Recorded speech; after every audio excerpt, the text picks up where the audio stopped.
नमस्कार साथियों, अस्सलाम वालेकुम। आप सभी लोगों का हमारे online YouTube channel UP Urdu GS academy पर बहुत बहुत स्वागत है। साथियों, आप सभी लोगों को आज मैं जीएस का पेपर हल करवाऊंगा जो 2018 में पूछा गया था। आप सभी लोग जानते होंगे, सबको पता होगा, एलटी का पेपर 2018 में हुआ था। उसमें जीएस का पोर्शन जो था वो 30 नंबर का पूछा गया था और पीसीएस लेवल का पूछा गया था। उत्तर प्रदेश लोक सेवा आयोग ने ही एलटी का भी पेपर करवाया था, तो जीएस का पेपर उसमें पूछा गया था, बहुत ही उच्च लेवल का था। तो वो आप लोग एक बार हल कर लीजिए, जिससे आपको पता चल जाएगा कैसे प्रश्न पूछे जा सकते हैं। वैसे टेस्ट सीरीज में करवाता रहता हूं, तो ये पेपर भी हल करिए। इसके अलावा भी 10-5 प्रश्न और हैं जो इम्पोर्टेंट है, वो भी मैं हल करवाऊँगा। तो पहला प्रश्न देखिए, ये देखिए, उत्तर प्रदेश एलटी ग्रेड परीक्षा 2018 में हुआ था। ये सामान्य अध्ययन का हल प्रश्न पत्र है, ये मैं आपको करवाऊंगा। इसका डिस्क्रिप्शन भी आपको बताऊंगा। तो पहला प्रश्न है कि प्रश्न पर चलने से पहले साथियों एक गुजारिश है, हमारी रिक्वेस्ट है कि आप सभी लोग हमारे इस चैनल को, जिन भाई बहनों ने सब्सक्राइब नहीं किया है वो सब्सक्राइब कर लें। साथ ही साथ लाइक, कमेंट और शेयर भी करते रहें, ताकि बहुत सारे लोग जिनके पास सुविधा नहीं है वो भी पढ़ सकें, अपनी तैयारी को मजबूत बना सकें। तो पहला प्रश्न है कि निम्नलिखित में से किस ग्रंथ में कहा गया है कि वे जो संस्कृत भाषा शुद्ध नहीं बोल सकते थे उन्हें म्लेच्छ कहा जाता था। कौन सा ऐसा ग्रंथ है जिसमें जो संस्कृत भाषा शुद्ध नहीं बोल सकते थे उन्हें म्लेच्छ कहा गया है? तो डिस्क्रिप्शन देखिए सबसे पहले कि शतपथ ब्राह्मण में म्लेच्छ शब्द का प्रयोग हुआ है। इस ग्रंथ में म्लेच्छ उन्हें कहा गया है जो संस्कृत भाषा शुद्ध नहीं बोल सकते थे, जो संस्कृत परंपरा से भिन्न भाषा भाषी थे। तो आपको उत्तर मिल चुका होगा कि कौन सा था वो, शतपथ ब्राह्मण। अब चलते हैं ऑप्शन पर। देखिए, पहला ऑप्शन है श्वेताश्वर उपनिषद, दूसरा है गोपथ ब्राह्मण, तीसरा है बृहदारण्यक उपनिषद, चौथा है शतपथ ब्राह्मण। तो ये आपका आंसर था शतपथ ब्राह्मण। ये एक ऐसा शतपथ ब्राह्मण है, ग्रंथ है, जिसमें जो संस्कृत भाषा अच्छी तरीके से नहीं बोल सकते थे उनको कहा गया है म्लेच्छ। तो ऐसे कौन से जो है ग्रंथ में कहा गया है? शतपथ ब्राह्मण में कहा गया है। ऑप्शन नंबर डी आपका बिल्कुल सही हो जाएगा। अगले प्रश्न पे चलते हैं। कहा गया है कि सूची 1 को सूची 2 से सुमेलित कीजिए। तो सूची 1 इधर देखिए क्या है, चंद्रगुप्त प्रथम, फिर है समुद्रगुप्त, फिर है चंद्रगुप्त द्वितीय और फिर है कुमारगुप्त प्रथम। इनकी पत्नियां कौन कौन सी थी ये आपको बताना है। चंद्रगुप्त प्रथम की पत्नी कौन थी? समुद्रगुप्त की पत्नी कौन सी थी? चंद्रगुप्त द्वितीय की पत्नी कौन सी थी? और कुमारगुप्त की पत्नी कौन सी थी? इनमें से आपको पता लगाना है। तो इसका डिस्क्रिप्शन देख लीजिए। चंद्रगुप्त प्रथम की पत्नी कुमार देवी थी, समुद्रगुप्त की पत्नी दत्ता देवी थी, चंद्रगुप्त द्वितीय की पत्नी कुबेर नागा थी, कुमारगुप्त प्रथम की पत्नी अनंत देवी थी। तो इस तरह से इधर देखिए, अब टिक लगाना है। चंद्रगुप्त प्रथम की पत्नी कौन थी? अभी आपने देखा कुमार देवी, तो यहाँ से तीर लगेगा कुमार देवी पे। समुद्रगुप्त की पत्नी कौन थी? नीचे आपने देखा दत्ता देवी। समुद्रगुप्त की पत्नी कौन थी? दत्ता देवी। ये चंद्रगुप्त द्वितीय की पत्नी कौन थी? कुबेर नागा। चंद्रगुप्त द्वितीय की पत्नी थी कुबेर नागा। बचा क्या? बचा कुमारगुप्त प्रथम, तो इसकी पत्नी कौन थी? अनंत देवी। तो इस तरह से आपको सुमेलित करना था। चंद्रगुप्त प्रथम की पत्नी कुमार देवी, समुद्रगुप्त की पत्नी दत्ता देवी, चंद्रगुप्त द्वितीय की पत्नी कुबेर नागा, कुमारगुप्त की पत्नी अनंत देवी। इस तरह से टिक लगाना था। काफ़ी कठिन प्रश्न पत्र ये था, जीएस वाला पोर्शन 2018 में जो एलटी में आया था। अगले प्रश्न पे चलते हैं। अर्थशास्त्र पुस्तक के संदर्भ में निम्नलिखित में से कौन सा कथन सही है, ये पूछा गया है। तो पहला कथन है कि यह भारतीय राज शासन के संबंध में उपलब्ध प्राचीनतम उत्कृष्ट रचना है। दूसरा है वहीं पे, यहाँ देखिए दूसरा, कि इस पुस्तक में मौर्य साम्राज्य तथा शासन तंत्र का कोई उल्लेख नहीं मिलता। डिस्क्रिप्शन पे चलते हैं। अर्थशास्त्र के बारे में लिखा है कि पुस्तक के रचनाकार आचार्य चाणक्य कौटिल्य हैं, मतलब उन्हीं को कौटिल्य कहा जाता है और इन्हीं को चाणक्य कहा जाता है, दोनों ही नाम इन्हीं के हैं। इस पुस्तक में राजशासन, राजतंत्र से संबंधित विस्तृत निर्देश हैं, जैसे राजकुमारों की शिक्षा, राजदूतों एवं जासूसों का चयन, न्याय व्यवस्था, पुलिस एवं सेना सुरक्षा आदि। इस पुस्तक में मौर्य साम्राज्य तथा शासन तंत्र का कोई उल्लेख नहीं है। इसी कारण कुछ विद्वान जैसे स्टेन, जॉली, विंटरनीज, कीथ और आर.जी. भांडाकर अर्थशास्त्र को चाणक्य की रचना नहीं मानते। तो आपने देखा कि ये जो दूसरा वाला है, इसमें इस पुस्तक में मौर्य साम्राज्य तथा शासन तंत्र का कोई उल्लेख नहीं है। ये बिल्कुल सही है, ये बिल्कुल सही है। और पहला क्या था, यहाँ नीचे देखिए आप, पहला था कि यह भारतीय राजशासन के संबंध में उपलब्ध प्राचीनतम उत्कृष्ट रचना है। तो साथियों, आपने इस डिस्क्रिप्शन को जब पढ़ा तो आपको समझ में आया कि दोनों सही है, दोनों सही है, इसलिए ऑप्शन नंबर सी आपका बिल्कुल सही हो जाएगा। ऑप्शन नंबर सी बिल्कुल सही हो जाएगा, दोनों ही कथन सही हैं। अगला प्रश्न है कि इनमें से किसने दिल्ली को विश्व के उत्कृष्टतम शहरों में से एक के रूप में बताया है? इब्न बतूता ने बताया है कि अलबरूनी ने बताया है कि फरिश्ता ने बताया है कि अबुल फजल ने बताया है? तो आप ये मोरक्को का यात्री इब्न बतूता जो था उसने क्या कहा था कि 1333 ईस्वी में उत्तर पश्चिम द्वार से प्रवेश कर दिल्ली में मोहम्मद तुगलक के दरबार में पहुंचा था। अब यहाँ से आपका ये भी प्रश्न बन सकता है कि मोहम्मद तुगलक के दरबार में कौन सा विदेशी यात्री पहुंचा? मोरक्को का यात्री। तो आप कहेंगे इब्न बतूता मोहम्मद तुगलक के दरबार में पहुंचा। सुल्तान मोहम्मद तुगलक ने उसे दिल्ली का काजी नियुक्त किया। उसने अपने यात्रा वृत्तांत रहला में दिल्ली के विषय में उल्लेख किया है। वह दिल्ली को विरहद व भव्य शहर बताता है। यह हिंदुस्तान ही नहीं बल्कि एशिया के सभी मुस्लिम राज्यों में सबसे बड़ा उत्कृष्ट शहर है। ठीक है साथियों, तो इसका जो है इब्न बतूता ही सही है। इब्न बतूता, यहाँ देखिए डी लिखा हुआ है लेकिन ये गलत लिखा हुआ है। आपको डिस्क्रिप्शन से ये पता चल गया कि सही उत्तर क्या है, इब्न बतूता है। इब्न बतूता ने ही दिल्ली को उस उत्कृष्टतम शहर के नाम से बताया था। अबुल फजल गलत है, यहाँ डी ऑप्शन लिखा था, ये गलत है। इस डिस्क्रिप्शन को जब आप पढ़ेंगे तब आपको ये निकल कर आएगा कि इब्न बतूता ही सही है। तो ऑप्शन नंबर ए बिल्कुल सही हो जाएगा। दिल्ली को विश्व के उत्कृष्टतम शहरों में से एक के रूप में बताया था किसने? इब्न बतूता ने। तो अगले सवाल पे चलते हैं।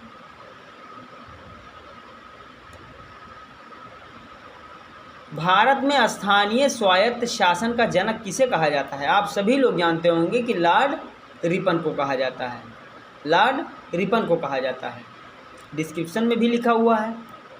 क्या लिखा हुआ है कि लॉर्ड रिपन के कार्यकाल में प्रस्तुत स्थानीय स्वशासन प्रस्ताव 1882 ईस्वी से भारत में आधुनिक स्थानीय स्वशासन का प्रारंभ माना जाता है। लॉर्ड रिपन को ही स्थानीय स्वशासन का पिता कहा जाता है। तो इस क्वेश्चन का आंसर तो बी हो जाएगा।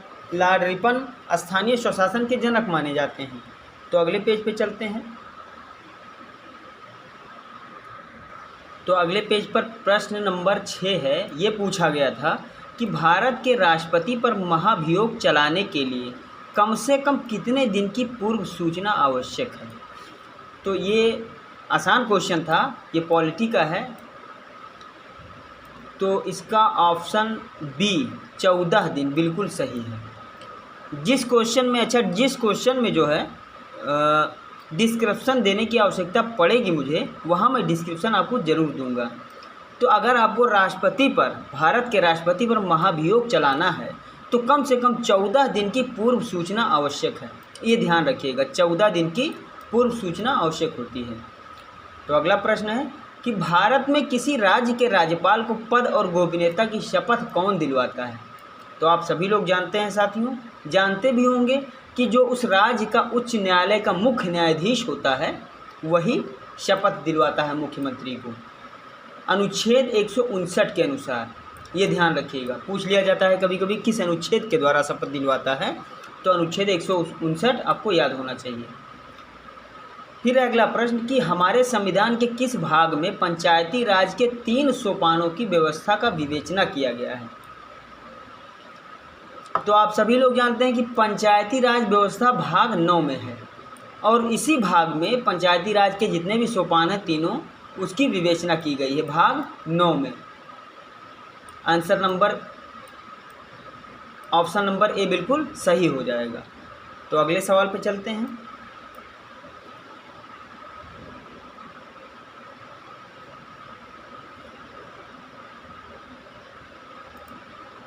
अगला सवाल है कि निम्नलिखित में से किस राज्य में तेल शोधनशाला नहीं है।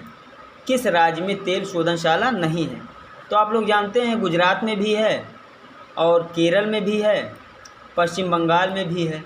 छत्तीसगढ़ में तेल शोधनशाला नहीं है। इसका डिस्क्रिप्शन देख लीजिए। छत्तीसगढ़ राज्य में तेल शोधनशाला नहीं है। गुजरात में कोवली, वाडीनार एवं जामनगर तेल शोधनशाला है।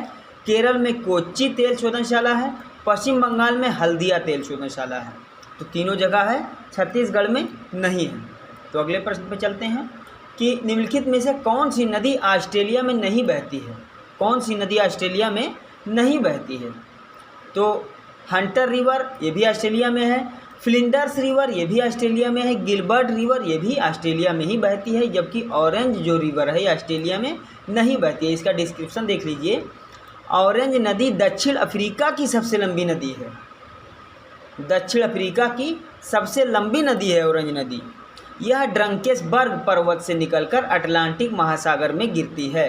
यह दक्षिण अफ्रीका एवं नामीबिया और दक्षिण अफ्रीका तथा लेसोटो के मध्य अंतर्राष्ट्रीय सीमा बनाती है। हंटर नदी, फ्लिंडर नदी और गिलबर्ट नदी ये तीनों नदियां ही ऑस्ट्रेलिया की हैं। और पूछ रहा है कि ऑस्ट्रेलिया में कौन नदी नहीं बहती है, तो यही ऑरेंज रिवर जो है ये दक्षिण अफ्रीका की नदी है। ऑप्शन नंबर सी बिल्कुल सही हो जाएगा। अगले सवाल पे चलते हैं। पूछा है कि निम्नलिखित में से किस राज्य में 2011 की जनगणना में संख्या का ह्रास, मतलब संख्या की में कमी आई है। कौन से राज्य में जनगणना में संख्या में कमी आई है 2011 की जनगणना के अनुसार। अभी तक 2011 की जनगणना के ही अनुसार डाटा चल रहा है। आपकी अगली जनगणना 10-10 साल पे होती है, तो 11-10-21 में होगी।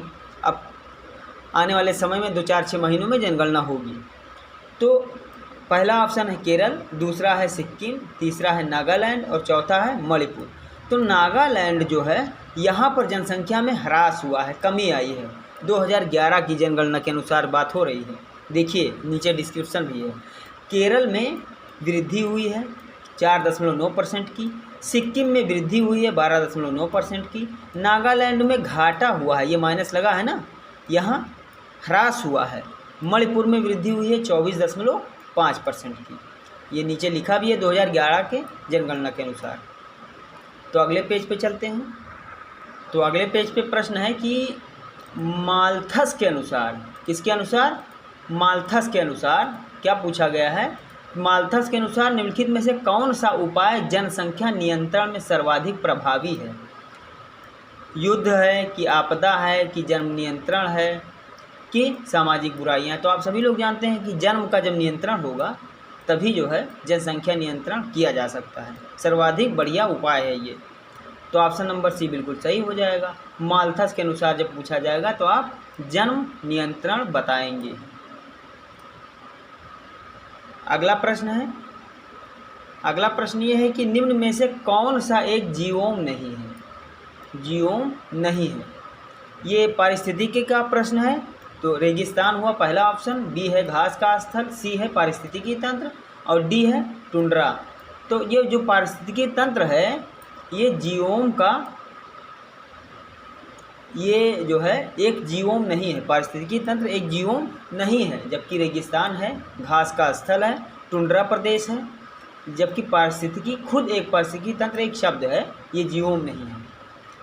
जीवोम एक बृहद प्राकृतिक परितंत्र है। इसका डिस्क्रिप्शन देख लीजिए, जिसमें पौधों और जानवरों के समुदाय शामिल होते हैं। यहाँ पर सभी जीव जंतुओं में न्यूनतम समान विशेषताएं होती हैं और जीवोम के सभी क्षेत्रों में समान पर्यावरणीय परिस्थितियाँ पाई जाती हैं। साधारणतः एक जीवोम को वहाँ की प्रमुख वनस्पति के आधार पर जाना जाता है, उसी के आधार पर उसका नामकरण होता है। जियोम के कई प्रकार हैं। घास भूमि हो गया, जियोम हो गया, मरुस्थल जियोम हो गया, टुंड्रा जियोम हो गया। जबकि पारिस्थितिक तंत्र जियोम का एक अंग है। ये पारिस्थितिक तंत्र है जो ये जियोम का एक अंग है। लेकिन यहाँ पूछ क्या रहा था आपसे कि कौन सा जियोम नहीं है, तो यही जियोम नहीं है पारिस्थितिकी तंत्र, क्योंकि ये जियोम का एक अंग है, जियोम नहीं है। ठीक है, तो आगे से चलते हैं। अगला प्रश्न है कि दुधवा नेशनल पार्क निम्नलिखित में से किस राज्य में है। आप सभी लोग जानते हैं कि उत्तर प्रदेश में है दुधवा नेशनल पार्क। इसमें डिस्क्रिप्शन की कोई ज़रूरत ही नहीं है। तो अगले प्रश्न पे चलते हैं। यहाँ देखिए,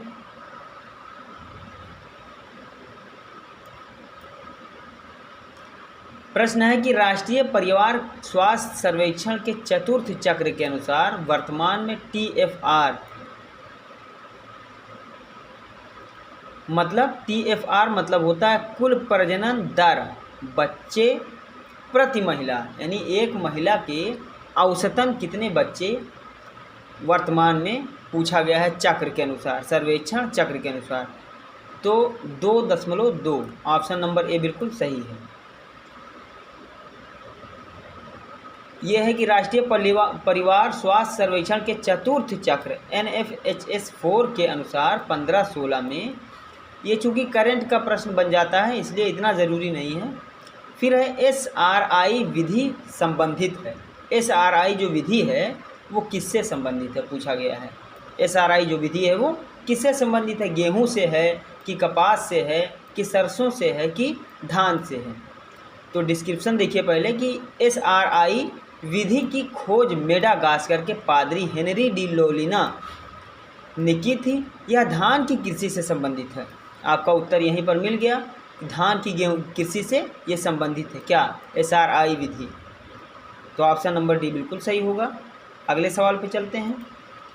अगला सवाल है कि निम्नलिखित में से कौन सा युग्म सुमेलित नहीं है। मतलब एक ही ऐसा युग्म है जो सुमेलित नहीं है, बाकी सब सुमेलित हैं। मूंगफली फली छेदक, चना फली छेदक, धान बंका, मक्का तना छेदक। तो इसका डिस्क्रिप्शन देख लीजिए। मूंगफली सफ़ेद गिडार, चना फली छेदक, धान बंका, मक्का तना छेदक। तो अब इसमें से देख लीजिए कौन सा सुमेलित नहीं है। मूंगफली ही सुमेलित नहीं है क्योंकि मूंगफली का है सफ़ेद गिडार। अच्छा, ये है क्या, ये कीट हैं, ये ऐसे कीट हैं जो मूंगफली पर लगते हैं। मूंगफली का सफ़ेद गिडार है, सफ़ेद गिडार जो कीट है वो मूंगफली पर लगता है। चना पर कौन सा लगता है, फली छेदक लगता है। धान पर कौन सा कीट लगता है, बंका लगता है। मक्का पर कौन सा कीट लगता है, तना छेदक लगता है। तो इधर फसल है और इधर कीट है, कौन से कीट कौन से फसल पर लगते हैं, यही सुमेलित करना था। और आपने देख लिया कि बाकी तीनों चना धान और मक्का तो सुमेलित है। फली छेदक चना पर लगता है, बंका जो कीट है धान पर लगता है, तना छेदक मक्का पर लगता है। लेकिन जो फली छेदक है वो तो चना पर लगता है, तो मूंगफली पर क्या लगता है, सफ़ेद गिटार। तो ऑप्शन नंबर आपका ये बिल्कुल सही हो जाएगा। अगला सवाल है, अब अगले पेज पे चलते हैं साथियों। अगले पेज पर ये कृषि से संबंधित क्वेश्चन पूछा गया है कि मक्का, आलू, मूंग के फसल चक्र की सघनता क्या है, कितनी है। तो मक्का, आलू और मूंग इन तीनों के फसल चक्र की सघनता जो है 300% है, 300% है। ये फसल चक्र की सघनता निकालने के लिए देखिए क्या किया जाता है, फसल चक्र में उगाई गई कुल फसल बटा फसल चक्र का समय, ये सूत्र है गुणे 100। उसके बाद मक्का माइनस आलू, मूंग की फसल चक्र, तो सघनता कैसे निकालते हैं, 3/1 गुणे 100। फसल चक्र में उगाई गई कुल फसल 3 है, मक्का है, आलू है और मूंग है, तो कुल फसल 3 है, बटा फसल चक्र का समय 1 वर्ष है तो 1 लिख दिए नीचे, गुणे 100 है तो गुणे 100 कर दिए, तो अब 300% हो गया। फिर आगे चलते हैं। निम्नलिखित में से कौन सा युग्म सही सुमेलित नहीं है। मूंगफली किस प्रजाति की है, सरसों किस प्रजाति का है, अलसी किस प्रजाति का है, चना किस प्रजाति का है। तो इसका पूछ रहा है कि कौन सा सुमेलित नहीं है, मतलब एक ऐसा भी है जो सुमेलित नहीं है। मूंगफली की जो प्रजाति है कौशल, ये बिल्कुल सही है। सरसों की जो प्रजाति है वरदान, ये भी बिल्कुल सही है। चना की प्रजाति है उदय, ये भी बिल्कुल सही है। लेकिन अलसी की प्रजाति चमत्कार नहीं है, ये बिल्कुल गलत है। तो आपका ऑप्शन नंबर सी बिल्कुल सही हो जाएगा। पूछ ही रहा है कि गलत कौन सा है।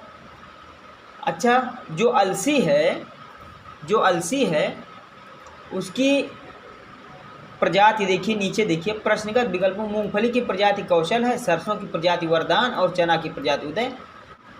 चमत्कार जो है वो अलसी की प्रजाति नहीं है, बल्कि मटर की प्रजाति है। चमत्कार जो है वो मटर की प्रजाति है। ये मटर की प्रजाति है। चमत्कार मटर, ये चमत्कार मटर की प्रजाति है। अलसी की प्रजाति देखिए सुरभि है। क्या है? सुरभि। जीवन है, जानकी है, नगरकोट है और हिमालिनी है। ये अलसी की प्रजाति है। तो अगले सवाल पे चलते हैं। निम्नलिखित में से किस रोग का प्रतिजैविक द्वारा निदान नहीं किया जा सकता? क्षय रोग का, कि टिटनेस का, कि खसरा का, कि हैजा का? ये आसान क्वेश्चन है, आप सभी लोग जानते हैं। हैजा का जो है प्रतिजैविक द्वारा निदान नहीं किया जा सकता, हैजा का। बाकी टिटनेस का, क्षय रोग का, हैजा का, क्षय रोग का, टिटनेस का और हैजा का निदान किया जा सकता है, लेकिन खसरा का निदान नहीं किया जा सकता प्रतिजैविक द्वारा। तो अगले प्रश्न पे चलते हैं। तो अगला प्रश्न है साथियों कि निम्नलिखित युग्मों में से कौन सा सही सुमेलित नहीं है? Computer, radio, barometer, dynamo. ये किसके ईजाद करने वाले थे, पूछ रहा है कि कौन सा सही नहीं है। 3 तो सही है, बाकी एक ऐसा होगा जो सही नहीं है। कंप्यूटर के चार्ल्स वेबस, ये बिल्कुल सही है, सभी लोग जानते होंगे। बैरोमीटर के ई टॉरिसेली, ये भी सही है। डायनमो के माइकल फैराडे, ये भी सही है। लेकिन ये रेडियो के कार्ल बेंज नहीं है।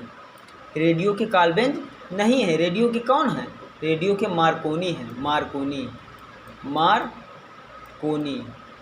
लिखा भी है नीचे डिस्क्रिप्शन में, जब आप देखेंगे तो वहाँ लिखा भी है। देखिए, कंप्यूटर के चार्ल्स वेबस, रेडियो के मार्कोनी, बैरोमीटर के ई टॉरिसेली, डायनमो के माइकल फैराडे।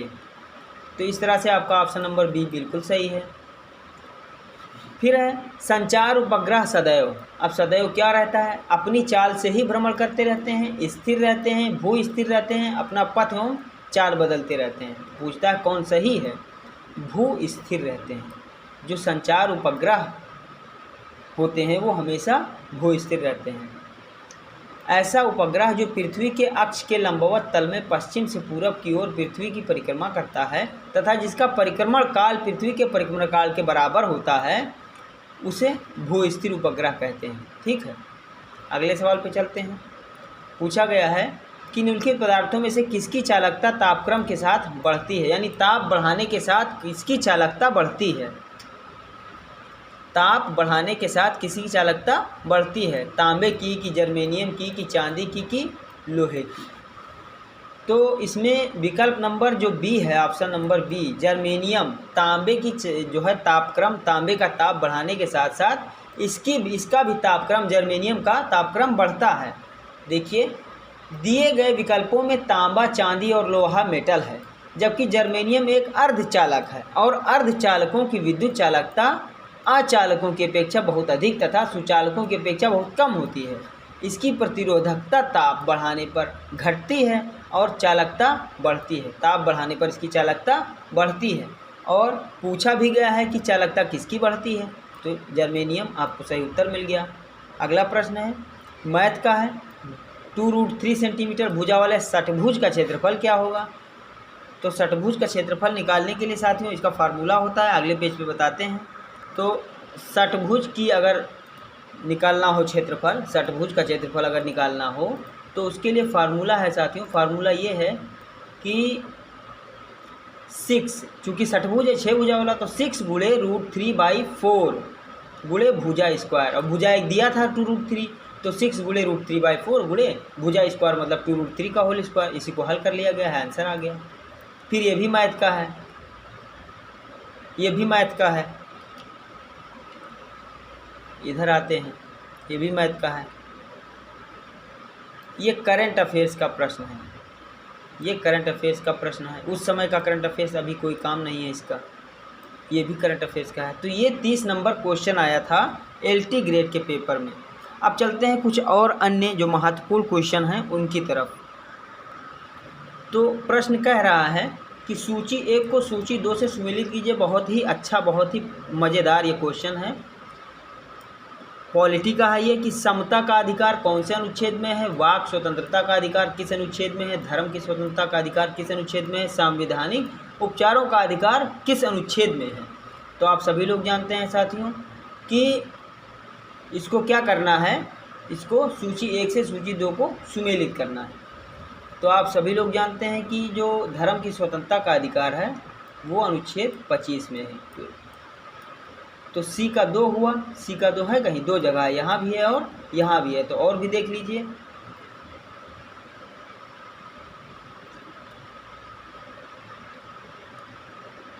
ये वाक स्वतंत्रता का अधिकार अगर देखा जाए तो ये 14 से 18 में है, यानी कि B का 1 ऑप्शन में ही नहीं है, इसीलिए यहाँ पर स्टार लिखा हुआ है।